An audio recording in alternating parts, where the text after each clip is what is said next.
আপনারা জানেন তারাতলাতে একটি নির্মীয়মান কারখানা সেটা চাপা পড়ে একটি দুঃখজনক ঘটনা ঘটেছে এবং এই ঘটনায় রেস্কিউর কাজ এখনও কন্টিনিউ হচ্ছে এবং এখনও বেশ কিছু মানুষ আমরা আশাবাদী জীবিত অবস্থাতেই তারা চাপা পড়ে আছেন, তাদের বের করানোর জন্য প্রয়াস চলছে।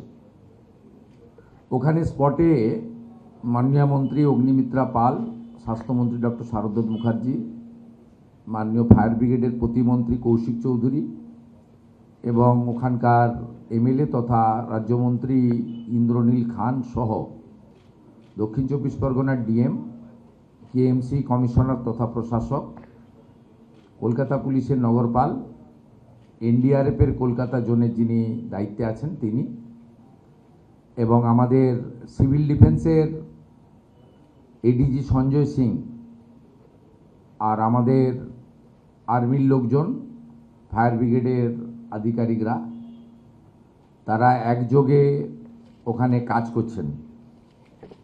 12টা 7 মিনিটে এই ঘটনা ঘটেছে এবং আমি স্পট ভিজিট করে আপনাদের কাছে এসেছি এবং এখানে আমি মুখ্য সচিব এবং স্বরাষ্ট্র সচিবকে নিয়ে আপনাদেরকে ব্রিফিংটা দিচ্ছি। ওখানেই সাংবাদিকরা ছিলেন, কিন্তু রেস্কিউ অপারেশন যেহেতু চলছে এবং এক্সিট এন্ট্রান্স পয়েন্ট যেখান দিয়ে অ্যাম্বুলেন্স বেরোচ্ছে ওখানেই সাংবাদিক বন্ধুরা দাঁড়িয়েছিলেন, তাই একজন দায়িত্বশীল প্রতিনিধি মনে করে নিজেকে আমি ওই গেট ব্লক করে সাংবাদিক সম্মেলন করি। আপনাদের মাধ্যমে সংবাদ মাধ্যমকে ব্রিফ করার জন্য এখানে এসেছি। আমার সঙ্গে মুখ্য সচিব মনোজ আগরওয়াল এবং স্বরাষ্ট্র সচিব মহোদয়া সঙ্গমিত্রা ঘোষ রয়েছেন। আমরা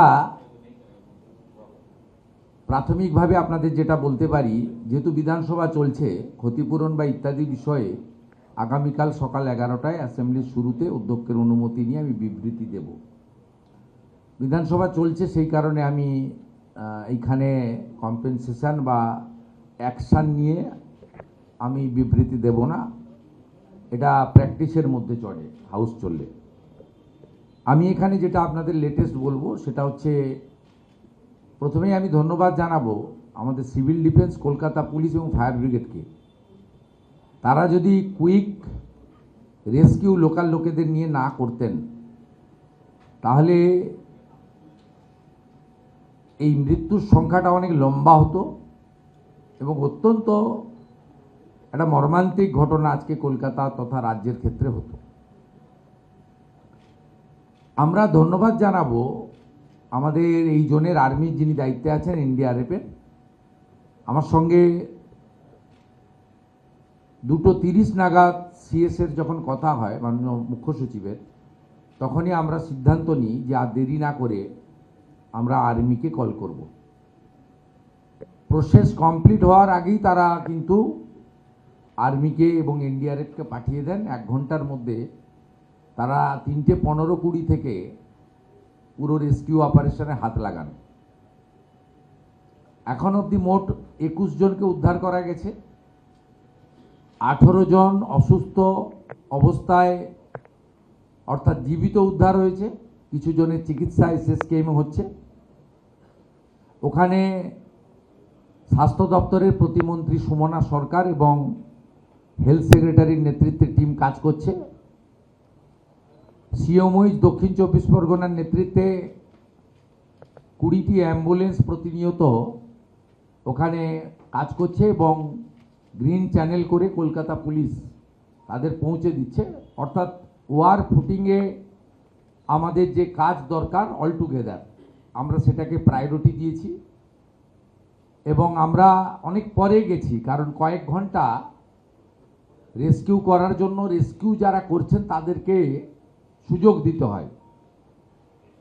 আমি স্পটে যাওয়ার পরে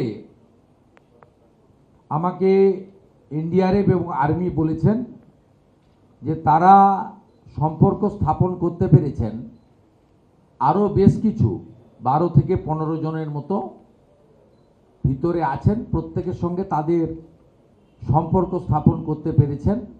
জল এবং অক্সিজেন সেটা দেওয়ার ব্যবস্থা তারা করেছেন। তারা হোপফুল যে তারা তাদের বের করবেন। আরও সন্ধে পর্যন্ত চলবে।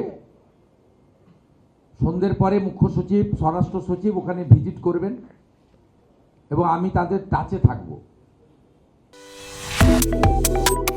Subscribe to One India and never miss an update. Download the One India app now.